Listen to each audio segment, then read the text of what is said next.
5-goal thriller at St. Mary's, Spurs get grilled once again, a famous comeback for the villains, and United edge past Brighton. This is Ram and welcome to the Sunday Huddle.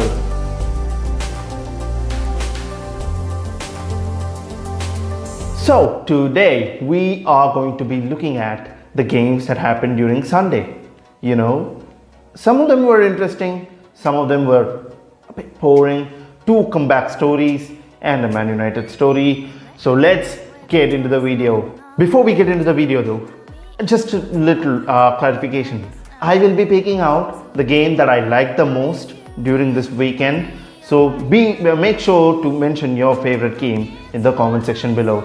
And let's go. Let me start with Newcastle against Tottenham. Alright, this is a game which made Joelinton look like Thierry Henry. I'm sorry. How is it that a player that had one sole Premier League goal in the previous 2.5 seasons since he's arrived at Newcastle, getting 3 shots on goal and netting 1 in? I don't know. Spurs are like this one student who studies a lot, who studies harder than most, and still fail in the exam. Obviously, Harry Kane was not enough to save Spurs during the game. He did it twice, and one was right after the Newcastle goal. I thought Joelinton did well there. He scored the goal, but the response was rapid. It was very quick. Harry Kane was quick to pounce on it, and he scored twice. And just when I thought it was all going Spurs' way for once in a long time, well, there we go. In the 84th minute, I guess, Joe Villa. Yeah, the lad from Arsenal. Oh my God. Suddenly, Arsenal are scoring Spurs all over again. This is hilarious. So anyway, Spurs are on level with points with Liverpool, and because of the goal difference, they are sitting on the 5th position. Liverpool moved down 1 place to 6th. Going on to the next game, this was Aston Villa versus Fulham. Now, this was a game of mixed emotions for me because, Aston Villa were not that great during the first half. They weren't that great, and Fulham were creating opportunities after opportunities after opportunities, and they deserved that goal. Mitrovic was absolutely fabulous, and when a player of his form, who's performed well in the international break, and when he comes back to Fulham, you need to deliver the ball, quite a lot of times to him. The amount of balls that he got were not sufficient to put Fulham in a comfortable position during the game, and that is the reason why Trezeguet netted twice for Aston Villa. Suddenly Aston Villa came back from nowhere, like the season that they are having. Oh my God, without Jack Grealish as well, they performed really well and got the result that they wanted. So Ollie Watkins also got a goal, so yeah, he's a man in form as well. So this was a story of who could get a lot more of their chances that they were creating, and Aston Villa really had the upper hand. Next up was Man United versus Brighton, and let me tell you what, this was a boring game. Of course, Brighton played really well. Man United were a shadow of themselves. Bruno Fernandes was having a nightmare of a game, but still he managed to be more involved in the 2 goals that Man United scored. So this is the class of Bruno that gets Man United through the line. This is not Man United working together at all. It is one man putting in efforts. Fred was literally awful during the game, wasn't he? I don't know. I think he just thinks football is sleep. He goes and when he looks at the ground, I think he sees a bed in which he can just lie down and roll on. I don't know. Fred to me is not a Brazilian. He's not a Brazilian. He never plays like a Brazilian. Him and Joelinton don't count as a Brazilian. I think they are from Colombia or somewhere else. And judging that James Rodriguez is from Colombia, I don't know, man. I don't know. Maybe they are from my country, India, where I don't want to talk about it.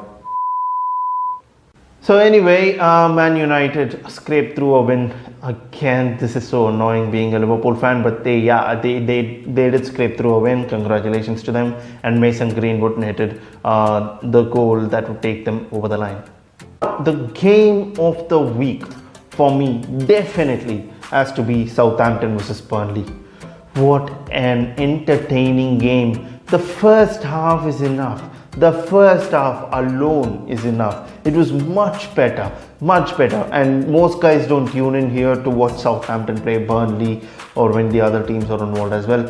But let me tell you guys, you missed a 90 minutes of action-packed football game. Now this is how a football game is supposed to look. There were saves, there were defensive errors, there were attacking errors as well, and then there were goals. A 5-goal thriller. This game was the complete package. Nick Pope, take a bow, take a bow. Oh my God, what saves, the reaction save that he made during that game. It was absolutely fantabulous. Two times he did that, and of course the second time he wasn't able to do anything because it ricocheted, and then the cross was in, and then obviously the goal was in. And I have to talk about the way the goals came in as well, because for Burnley, the first goal was obviously a penalty. The second goal though, how they worked out between Vidra and Chris Wood was amazing. Chris Wood, that is a typical Burnley goal, isn't it? From a throw-in, Chris Wood would just glance it using a header, and Vidra would score. So it was absolutely amazing. Danny Ings, and let me tell you something, this game was a fight between the number 9s of both the teams. Danny Ings playing against his former club, and Chris Wood from New Zealand. This was such an amazing game to watch. If you had missed the game, please go watch the highlights, because you just shouldn't miss such a game. It was absolutely brilliant. I would love to see more games like this, but obviously we don't get that too often. Now, the player of the week. The player of the week. It does not suffice to say the player of the week. Maybe the player of the weekend, because the game week is still on. So yeah, the player of the weekend for me. This is a very, very tough one. Really, really tough. Whom should I go with?